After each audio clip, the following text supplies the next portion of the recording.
both of these theories that they're geometrical.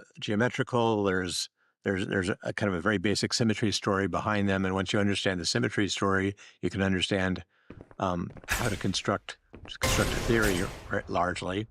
But they leave there's about the situation isn't quite satisfactory because there's some questions that these things don't answer. So there's there's no evidence that there's anything wrong about either of these, but there's some kind of unanswered questions. And maybe the basic one about the standard model is, why SU1, SU2, and SU3? I mean, it's what's the explanation for why those three gauge groups and why those three forces? And then part of the story is that for each of these things, you have kind of a free parameter, a coupling constant, which describes the strength of the force. And so there's three kind of numbers that come out of this, and one of them is the strength of the electromagnetic force, and but why those numbers? And so we don't. It would be nice. We'd certainly like to have a better theory, which would tell you something about, either tell you why the values of each of those three numbers, or tell you the ratios of them, or some extra piece of information about where they come from. Okay. For people who don't understand this part, but they see these symbols, it seems like it's quite ad hoc. If you have a circle here and you have a triangle and you have a square, it's like saying the universe is composed of that, and then you wonder, why is it a circle, triangle, and square? Yeah, exactly. I mean, if you look at there's a long list of possible symmetry groups. Yeah, so these groups, I mean, they're a little bit technical. U1 is basically just a circle. It's just a circle on the complex plane. You can think of it.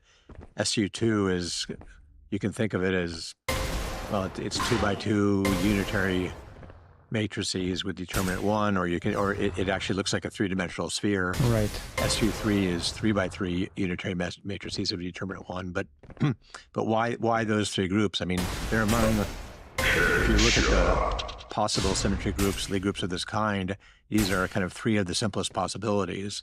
But why those three? Why not something else? Why not?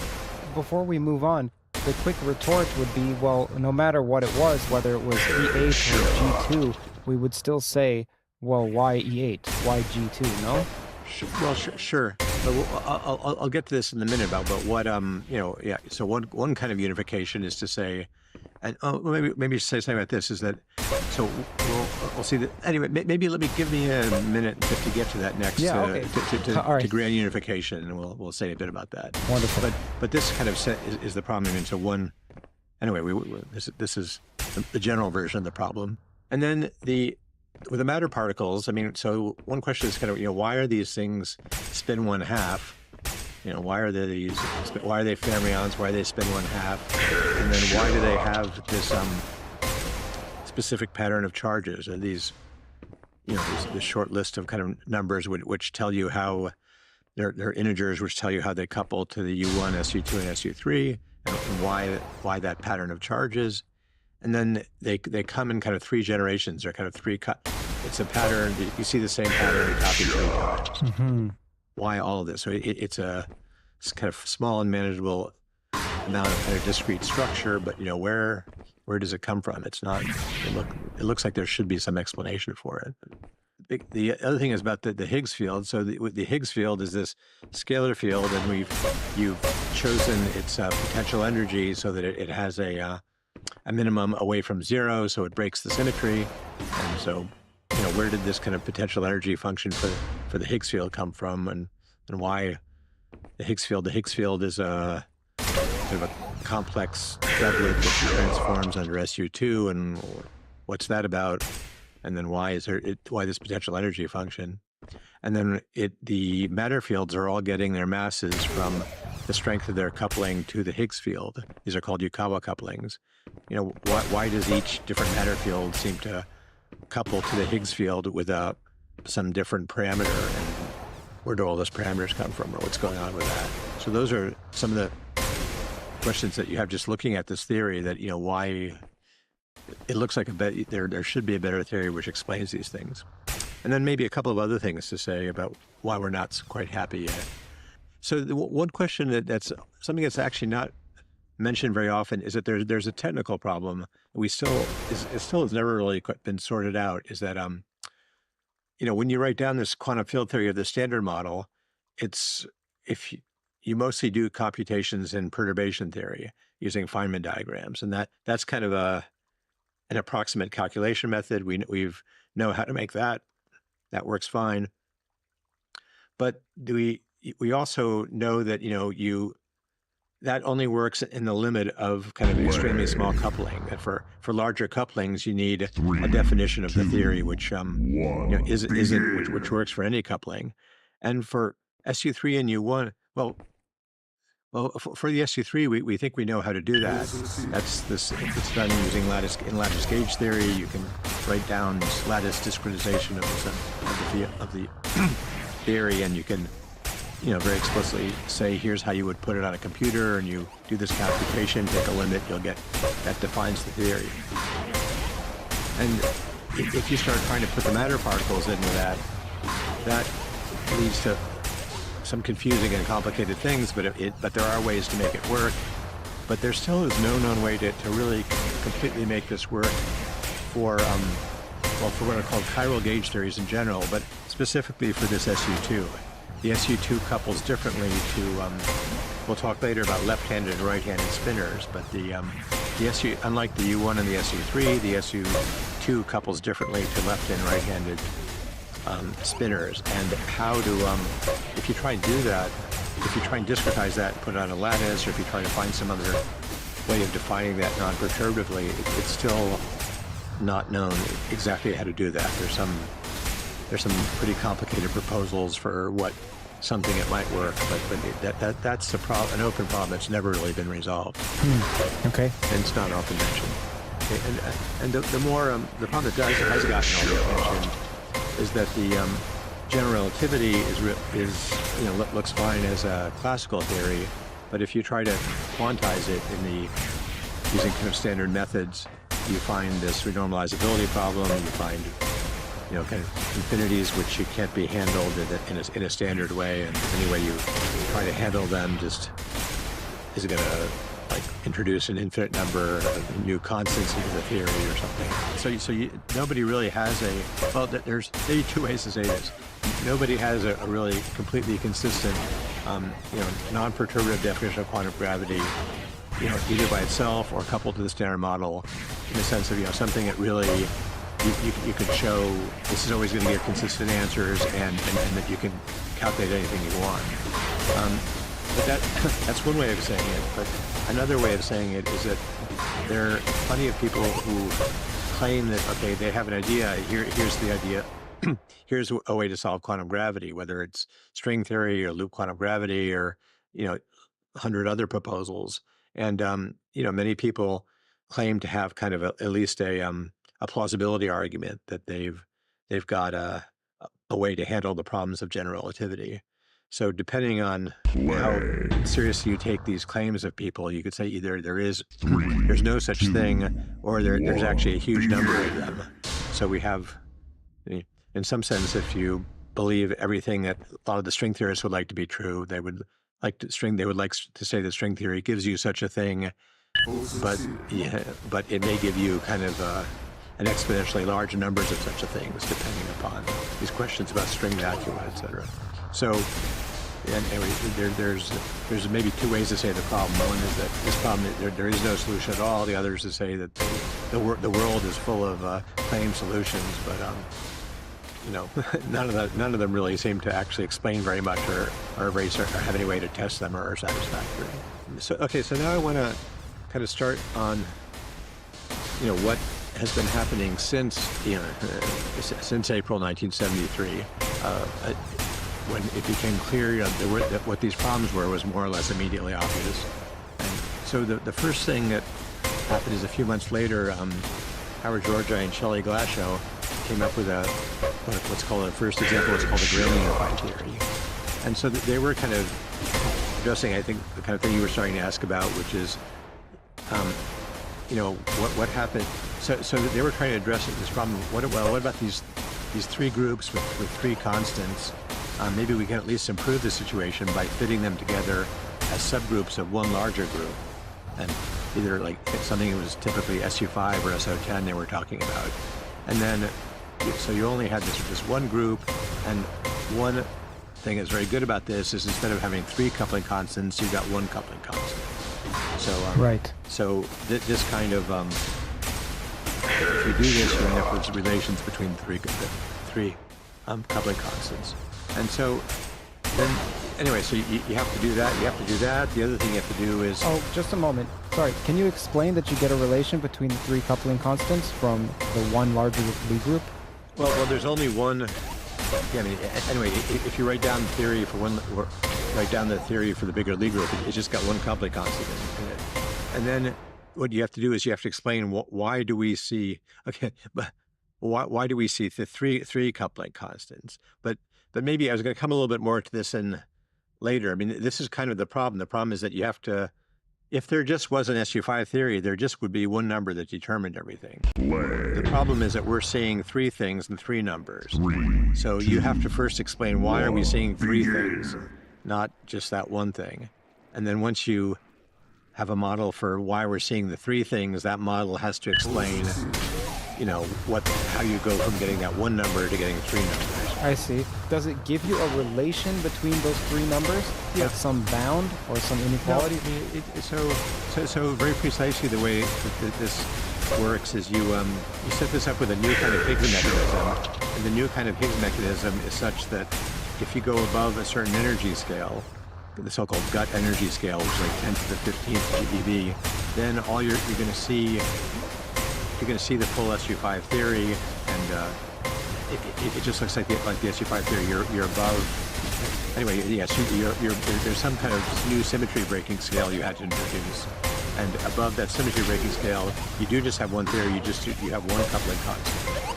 So everything about the theory above 10 to the 15th GeV is written down in terms of these SU5 gauge bosons and 1 coupling constant. But then you believe you have to introduce the symmetry breaking at this so-called gut scale.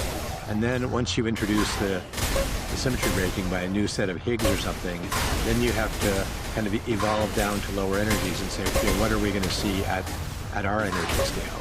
And you find that the U1 and the SU2 and the SU3 couplings, evolve differently as you change energy. Mm-hmm. Okay. Right? So you often see this graph of these 3 coupling constants, right. And then they kind of come together at a point, which is the point where they unify at this higher, where they unify to SU5. Okay, but then the next thing you have to do is you have to say something about matter. So a technical way of saying it when I said you had a certain list of charges, that was another way of saying that technically is that you've written down a list of the irreducible representations of U1, SU2, SU3 that all your matter fields are fitting into, and how they transform under those symmetries. And so you have to kind of do this. You have to explain how all those things, those numbers you get from the subgroups, fit together into kind of one thing. How all those matter things fit together into a representation of the bigger group. So there, in some sense, you have a generalized notion of charge for SU5, and you have to pick the SU5 charge of your basic particles, and then look at and make sure that it gives you, when you look at the U1, SU2, and SU3 subgroups, that it gives you the correct list of charges that we know about. Anyway, so that's just a technical thing you have to do, but you can do both of these very nice, and it actually works out quite nicely for SO10. You can all the known particles fit together into one nice representation of SO10, the spinor representation. But then here's the problem is that you also have to introduce new Higgs. So you have to explain, why we don't see this big group of symmetries, why we see the smaller group of symmetries. So you have to, just as I was said that, we know that SU2 plus U1 breaks down at the energy, that the vacuum is only invariant under U1.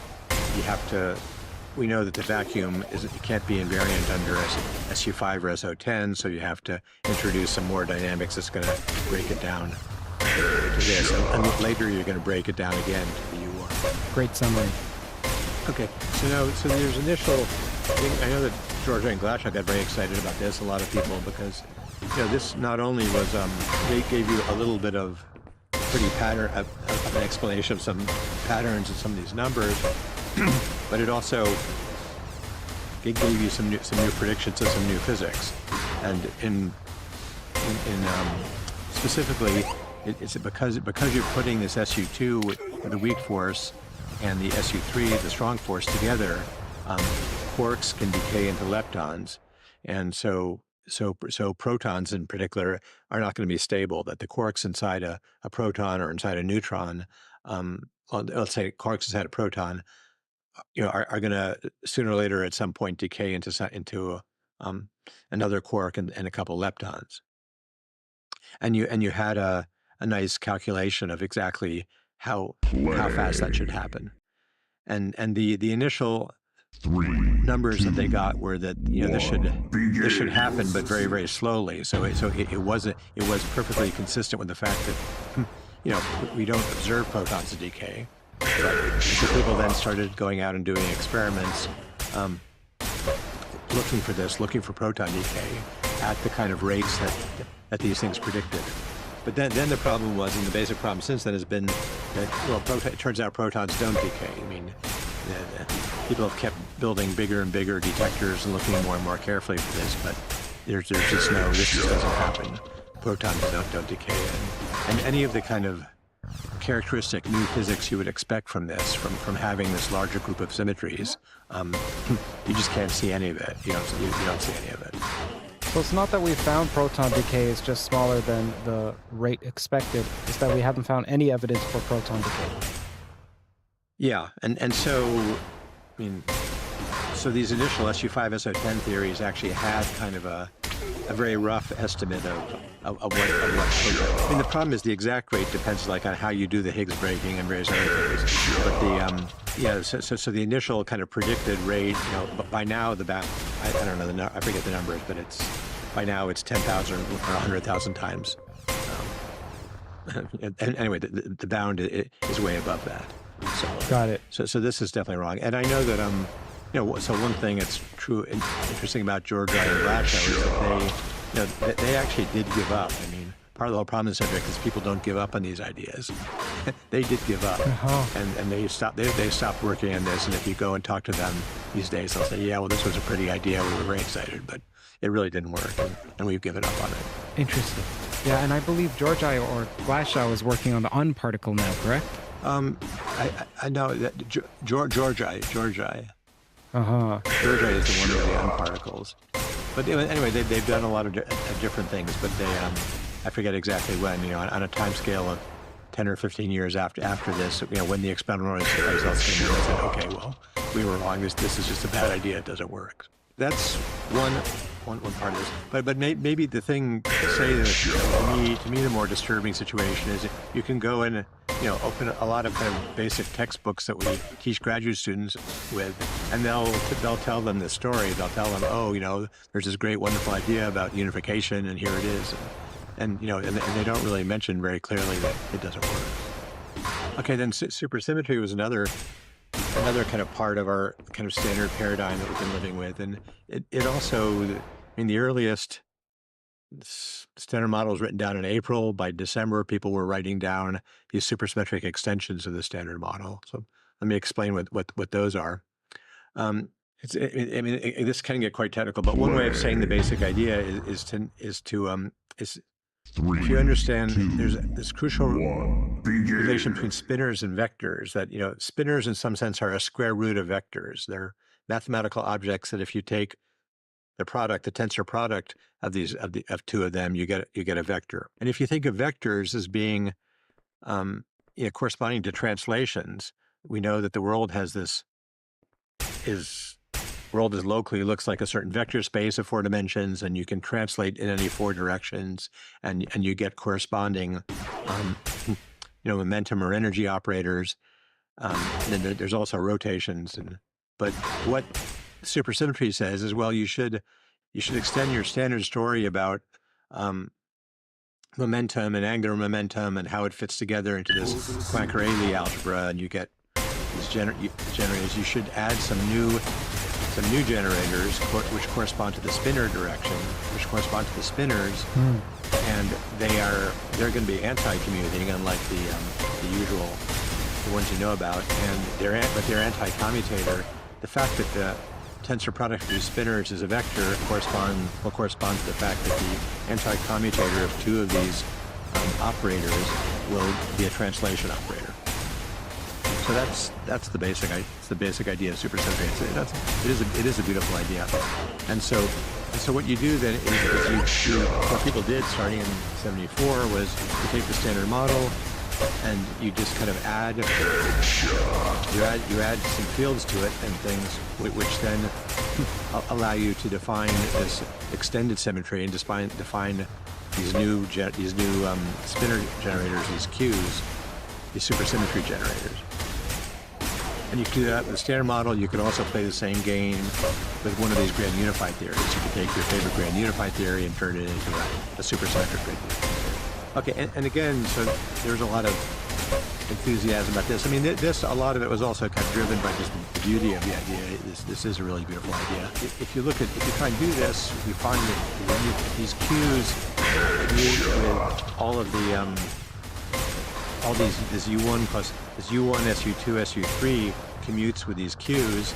So you find what a Q is going to do is it's going to take any particle that you know about with certain charges, and it's going to turn it into a super partner. It's going to produce a different kind of particle which has exactly all of the same standard model charges, but it has spin differing by a half because it has a spinner nature.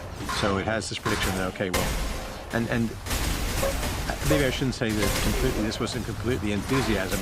What you would have really liked to have happened was to look at the list of particles that you know about in the standard model and find two of them that are related by one of these supersymmetry generators. If you had two particles that differed by spin half and that had the same standard model charges, that would be a good candidate.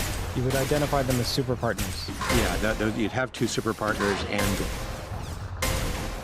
anyway, and in some sense, that I think the problem is you don't see this. So you've had this beautiful new symmetry, but the problem is it doesn't relate any two known things. It relates everything you know to something you've never seen before. I see. So technically, it's this symmetry acts trivially on everything you know about. And but you can then say, okay, well, this gives us a prediction of, we've only seen half the particles in the world, that every particle we know about is going to have a super partner. That's kind of what you say. And some people, I guess, would take this enthusiastically. Oh, great, there's all these new particles in the world. I think I and many people were also a little bit, wait a minute, this is a little bit implausible that this doesn't, anyway, that there's this new symmetry, but we haven't kind of seen any of its effects. But anyway, so then the supersymmetry, there's a long story, but it goes into the LHC is now given, has very, very strong limits on this. There really are no super partners, and there's just zero evidence for any of this. Okay, so then you can do another part of the configuration paradigm is supergravity and inclusive Klein. And again, just these are things that were developed, a little bit later, but within a few years after the standard model. And supergravity is basically, you turn supersymmetry into a gauge theory, and it gives you an extension of general relativity. The gravitino is a partner to the graviton, and you have a theory which you could hope when you quantize it seems to have fewer renormalizability problems. That's a whole long story, but anyway, we had the supergravity theories, and then you also, going way back to early days of general relativity, people had been looking at what happens if you have more than 4 space-time dimensions. And so can you explain, one thing you might try to do is explain where does U1, SU2, SU3 come from by postulating more than 4 space-time dimensions, and it's these other so-called kind of internal dimensions which explain everything. That had been an idea that was wrong for a long time, but it became kind of a big part of this paradigm that people were looking at. I have a quick question. So supersymmetry can be formulated at the classical level, correct? Yeah. Okay, so if you're putting supersymmetry on GR, then do you have a gravitino? If you don't have a graviton at the classical level? Well, you don't have, so this would be, you'd have a gravitino in the quantum world. But you've got, Like, does the classical version of supersymmetric general relativity have any properties that are wanted or that are studied? Or do people only care about it because it allows something interesting in quantum? Well, the problem is that you, problem with all supersymmetric theories, when there is a classical version of them, but the problem is that you've extended your standard kind of variables with these to get fermions, you've extended your standard variables with these anti-commuting variables. So it's kind of a weird. So classically, it's kind of a weird subject. It's So you have non-commuting classical variables. Yeah, you have it's non-commuting classical variables. So you can write down such a theory. You can look at it, but it doesn't kind of correspond to. And I mean, all of our intuitions about what's going on in classical physics, it doesn't really correspond to any of. You've got all these new degrees of freedom, which just have different which are kind of different weird algebraic things, which aren't what you're used to thinking about. I see. So now, someone like Elaine Konis, would he be comfortable with classical non-commutativity, or does he only study quantum non-commutativity? well, he's more interested. I mean, it's non-commutativity, but of a very specific sort. It's just it's what is sometimes called Z2 graded commutativity or super commutativity. It's like things don't commute, but the extent to which they don't commute is just something very, very minor, that they pick up certain things pick up minus signs when you interchange them. Mm-hmm. So I think someone like Alan Kahn or when people are talking about non-commutative geometry, they're often generally mean something much more seriously non-commutative, where it's not just Anyway, this is often. So mathematicians would often call this supercommutative, and actually, the people who do kind of standard commutative geometry, they're used to having these little algebraic gadgets in it which square to zero and which anti-commute. That's also part of their story. It's kind of so. Some mathematicians would claim, it's really just part of commutative geometry. It's not like the non-commutative geometry that Alan Kahn wants. So now this is actually getting into the period when I actually remember. As I was an undergraduate starting in 75, and I was taking quantum field theory courses starting in 76, 77, and starting to try to pay attention to what was going on. And so I remember a lot of, this was kind of what people were talking about as the answer to these unification problems at that time when I first got into this. And like one example is Hawking gave